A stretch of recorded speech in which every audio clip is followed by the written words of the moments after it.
Dual nationality का सवाल है, इलेक्शन कमीशन का प्रपोजल है, और मुख्तलिफ दूसरे एग्जीक्यूटिव मैजिस्ट्री का जो प्रपोजल है, उस पे पाकिस्तान पीपल्स पार्टी का इत्तेफाक राय हासिल हम अपने आपस में इत्तेफाक राय पैदा नहीं कर सके। तो जब तक हम इस पार्लियामान में हैं और या वो कहीं और से 2/3 का बंदोबस्त कर ले, पीपल्स पार्टी उस आईनी तरमीम की तजवीज़ के साथ देने के लिए तैयार नहीं है। और वैसे ही जो बाकी तरमीम का मैंने जिक्र किया, हम हमायत करने के लिए तैयार नहीं। तो वो सेक्शंस तो पास इस वक्त नहीं हो सकते। 27वीं आईनी तरमीम में जो 243 का आर्टिकल 243 का जो तरमीम है उसने मंजूर होना है। जो कॉन्स्टिट्यूशनल कोर्ट्स की सवाल है, कॉन्स्टिट्यूशनल कोर्ट्स के बनाने के सवाल है, इंशाल्लाह वो constitutional courts along with other provisions of the Charter of Democracy वो भी मंजूर होगा। जो इनका तजवीज़ था कि सूबाई शहर को जो तहफ़्फ़ुज़ दिया गया है आइन में, कि आपका आइन कहता है कि सूबे के जो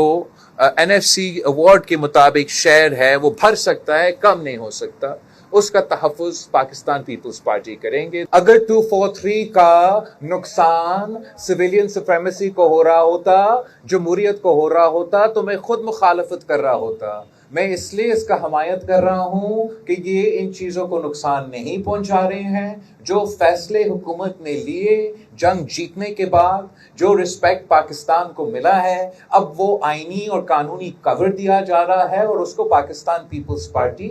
खुल के हमायत कर रही है। प्रेसिडेंट ऑफ पाकिस्तान के इख्तियार पे कोई असर नहीं आ रहा, और जहाँ तक प्रेसिडेंट ऑफ पाकिस्तान के इख्तियार पे कोई असर नहीं आ रहा, और सिविल सुप्रीमेसी पे भी कोई असर नहीं। हुकूमत की तरफ से में जो तरमीम जो सजेशन आया था, इस वक्त आइन में ये लिखा है कि सदर Pakistan in consultation, exact wording आप देख ले, लेकिन वर्ड्स टू दिस इफेक्ट कि सदर पाकिस्तान उस जज के इजाज़त के साथ जो जज को ट्रांसफ़र करना चाहते हैं, और चीफ जस्टिस जहाँ से जा रहा है और जहाँ जाना है, उनके मशवरा के साथ ये ट्रांसफ़र किया जा सकता है। हुकूमत का ये सजेशन है कि ये जो इजाज़त और मशवरा का सिलसिला है वो ख़त्म किया जाए, और जो जुडिशल जो पार्लियामेंट्री कमेटी बनाया गया है फॉर द अपॉइंटमेंट ऑफ जजेस, वो फैसला करे ट्रांसफ़र ऑफ जजेस के हवाले से। पाकिस्तान पीपल्स पार्टी की सजेशन ये है कि जुडिशल कमीशन में जो इनगोइंग जो जहाँ से वो जिस कोर्ट से वो जज साहब ट्रांसफ़र हो रहा है,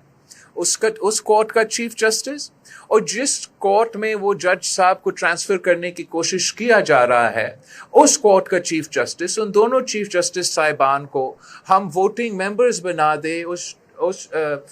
कमीशन का, जब वो ट्रांसफ़र का फैसले कर रहे हैं। इस वक्त मुल्क में जितने भी, अगर आप इम्पार्शल एनालिसिस करें चारों सूबों की बल्दियाती निज़ाम के लेजिस्लेशंस के, तो पख्तूनख्वा का आप बल्दियाती निज़ाम का लोकल बॉडीज़ एक्ट निकाले, आप पंजाब का जो अभी बल्दियाती निज़ाम का एक्ट पेश किया है उसका कंपैरिसन करें, और आपका सूबा सिंध का बल्दियाती निज़ाम का एनालिसिस करें, तो सबसे ज़्यादा सियासी, एडमिनिस्ट्रेटिव एंड फाइनेंशियल खुद मुख्तारी सिंध का बल्दियाती निज़ाम, मतलब पाकिस्तान पीपल्स पार्टी की बल्दियाती निज़ाम देते हैं। मुस्लिम लीग नवाज़ ने जब हमसे 27th अमेंडमेंट के बारे में अप्रोच किया, उन्होंने कोई बल्दियाती निज़ाम के हवाले से मज़ीद तरमीम का जिक्र नहीं किया। जहाँ तक कॉन्स्टिट्यूशनल कोर्ट्स के सवाल है, और जो हुकूमत का कॉन्स्टिट्यूशनल कोर्ट्स बनाने का पेशरफ्त है फॉर द 27th अमेंडमेंट, उस हवाले से जो आर्ग्यूमेंट मौजूद है वो ये कि ये पाकिस्तान पीपल्स पार्टी का ही इनिशिएटिव है। पाकिस्तान पीपल्स पार्टी की हर मंशूर में पिछले मंसूर में मौजूद था, और बुनियादी वजह ये है कि चार्टर ऑफ डेमोक्रेसी में کانسٹیٹیوشنل کورٹس کا ذکر ہے. تو اس پہ ہمارا 2 دن پارٹی کی CC میں ڈبیٹ ہوا اور ہم اس نتیجے پہ پہنچے کہ جبکہ ہم اصولی طور پہ بالکل اس آئیڈیل کے ساتھ ہے کہ کانسٹیٹیوشنل کورٹس بننے چاہیے، ساتھ ساتھ چارٹر ڈیموکریسی کے دوسرے بھی انفنشڈ ایجنڈا آئٹمس ضرور موجود ہیں. تو ہم انشاءاللہ حکومت سے انگیج کریں گے اور دیکھیں گے کہ ہم کون سے باقی پوائنٹس پہ بھی کنسنسس بنایا جا سکتا ہے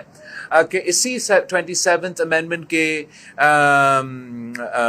پروسیس میں اگر ہم کانسٹیٹیوشنل کورٹس کے ساتھ ساتھ چارٹر آف ڈیموکریسی کا اگر دوسرے پوائنٹس